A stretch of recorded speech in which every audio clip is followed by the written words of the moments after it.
অভিশাপ দিচ্ছি বাবা, ওই মুখ তোমার খোঁজে পড়বে আর ছাগল মূর্তি যুক্ত হবে তোমার স্কন্ধে। শোনো বাবা শোনো, আমি আমার স্বামীর অপমান শুনে কিন্তু এই ধরা জগতে বেঁচে থাকতে চাই না।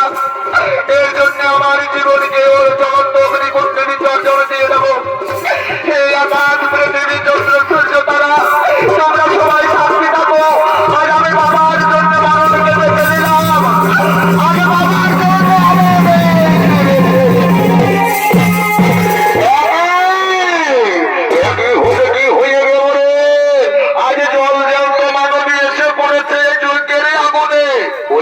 সব মহারাজা দক্ষের যজ্ঞ সফল হলো না, এখানে অমঙ্গল ঘটেছে। চলো ভাই চলো, আর এখানে থাকিব না, আমরা দুজনের বাড়িতে চলে যাই।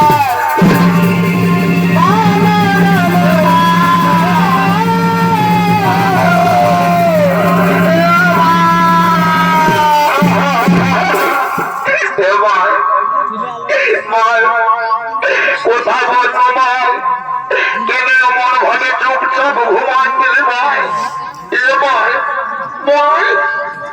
এবার কত সাধ করে তোর সঙ্গে তোর বাপের বাড়িতে আলি মাই যোগ্য অনুষ্ঠান দেখার জন্য, আজ তুই এমন ভাবে আছে ঘুমান দিলি যে আর কোনো কথাই বলছিস না যে ভাই। ভাই এরে পুটরা মায়ে যে কোনো সারাই দিচ্ছে নাই রে বাবু।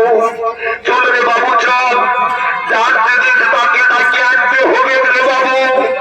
চল রে বাবা, ভোলানাথকে ডাকে রে আসে। কোথায় বাবা ভোলানাথ, তাড়াতাড়ি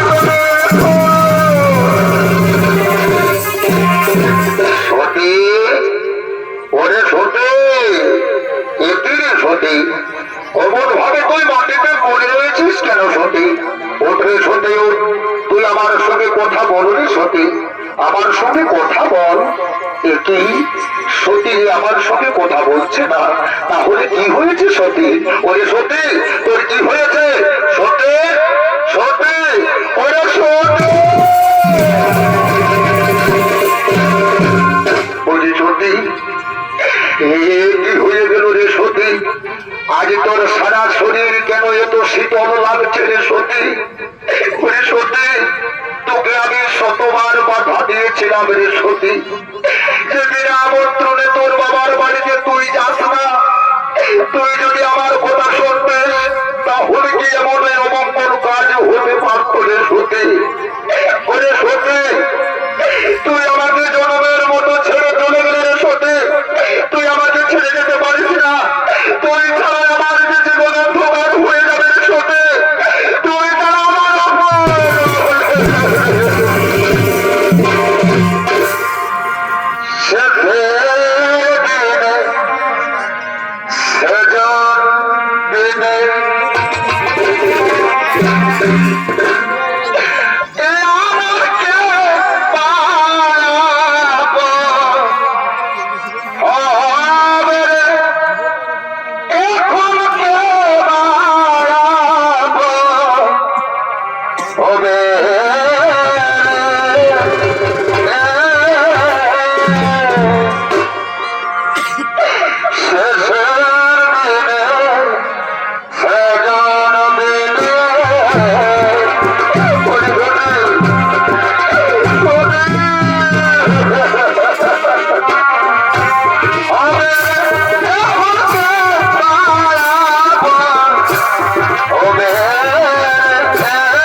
রাধে রাধে দণ্ডবোধ।